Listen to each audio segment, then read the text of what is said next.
History chapter 16. Shivaji Maharaj set up an efficient administration.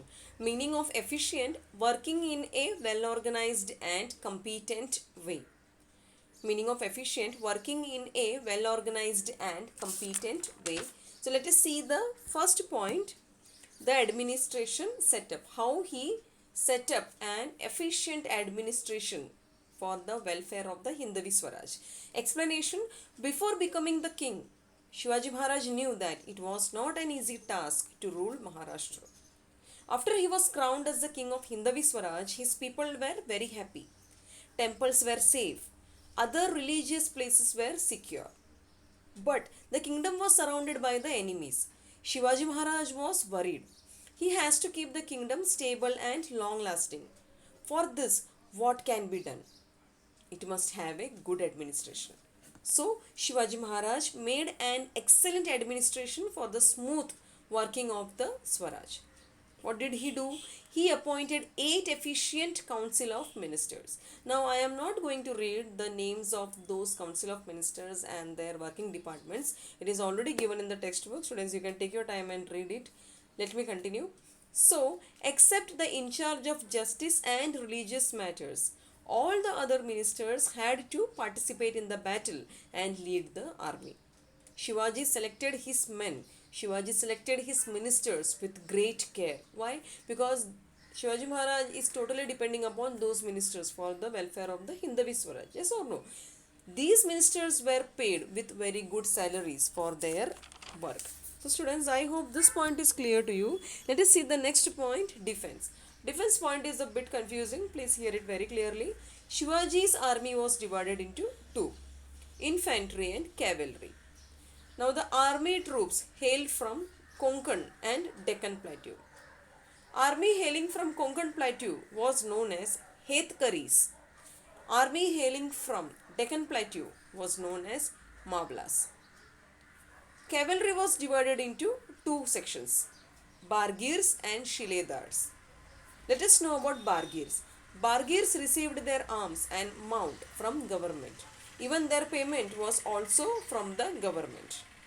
About Shiledars. Shiledars has to use their own weapons and horse for the battle. In return, the kings rewarded them time to time. About infantry now. Infantry was also a big division like cavalry. The commander-in-chief was known as the Sarnobat. There were many ranks in the infantry like Havaldar. Below Havaldar, Jumledar. Below Jumledar, Hajari. Below Hajari, it was Pancha Hajari. In this way, the position was there from serial order. That is from the first position till the last position. Shivaji Maharaj had good control and excellent command over his army troops. So his army was very disciplined. Shivaji Maharaj was very famous in respecting women. Even his soldiers respected women. Soldiers were ordered by Shivaji Maharaj that not to drink liquor, never harass the people, and never loot the people. Why? Because soldiers are getting well paid regularly. So why they have to harass the people? Why they have to loot the people? Yes or no? So Shivaji Maharaj ordered them that he should not get any complaint from the common masses, from the subjects. So students, I hope this point is clear to you. Let us see the next point, the Maratha Navy. On the land, Shivaji Maharaj had many enemies. Who were they? Sultan of Bijapur and Mughals. And on the sea, who were they?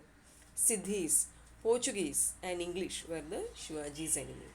Shivaji Maharaj has built an excellent navy to overcome the threat on the sea. This navy was first made by Shivaji Maharaj and it was one of its kind in the medieval India. Nobody has seen such a navy. It means navy concept was actually brought up by Shivaji Maharaj. So, in this sense, Shivaji Maharaj is rightly regarded as the father of the Indian Navy. He built many big warships. He built strong forts like Sindhudurg and Vijayadurg along the sea coast. His navy fought with the enemies many times and defeated them on the sea. The Maratha power taught the enemies to respect and fear Shivaji Maharaj and the Maratha people. So students, I hope this point is clear to you. Let us see the next point, forts. Forts were a powerful support for defense. Shivaji Maharaj had already 300 forts under his direct control. Forts were well cared, well manned, and well guarded. In every fort, there was a killedar, a subnis, a kharkanis, and others. Why? To look after the fort. It is not an easy task to capture the fort. You know about Kondana fort. They lost such a great lion, brave, lion-hearted, brave warrior. Who was he? It was Tanaji Malusari. Yes or no? So it is not an easy task to capture forts. So even the forts has to be guarded. So in every fort there were killedar, subnis, karkhanis, and many other officers according to their ranking positions. So students, I hope this point is clear to you. Let us see the next point, intelligence department. It is totally related to police, law and order. Explanation. Shivaji Maharaj had a well organized and very efficient system of army intelligence. Bihirji Naik was the chief of the intelligence department. The accurate information from these departments helps in leading any of the campaigns successfully. For example, Surat campaign is mentioned in the textbook. Shivaji's spies know everything about each and every movement of the enemy. They always collected all the information before attacking the enemies. So students, I hope this point is also clear to you. Let us see the last point, civil administration. Shivaji Maharaj set up an excellent civil administration. Please hear it very carefully. It is a bit confusing again. The whole kingdom was divided into 12 subas. And these 12 subas had one subedar each appointed.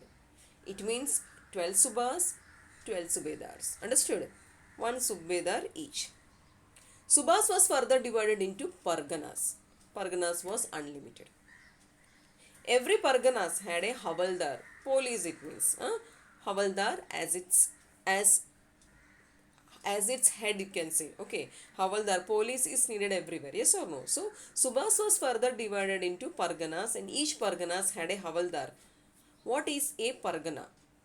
Pargana consists of many villages, and each village was looked after by Patil and Kulkarnis. Overall administration was looked after by Shivaji Maharaj. You can say his position in the administration was equal to today's CEO, that is Chief Executive Officer.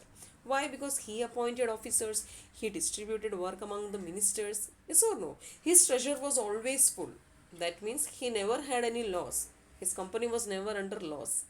His treasure was always full of valuable gems, diamonds. Yes or no? Now, Shivaji Maharaj never discriminated any religion or his men. He selected men from any caste or any religion for the benefit of the Hindavi Swaraj. He was merciless to those who were disloyal in their work. He punished them no matter irrespective of their caste or religion. In this way, he made an excellent administration system for the welfare of the Hindavi Swaraj. So students, I hope you have understood this chapter. Thank you.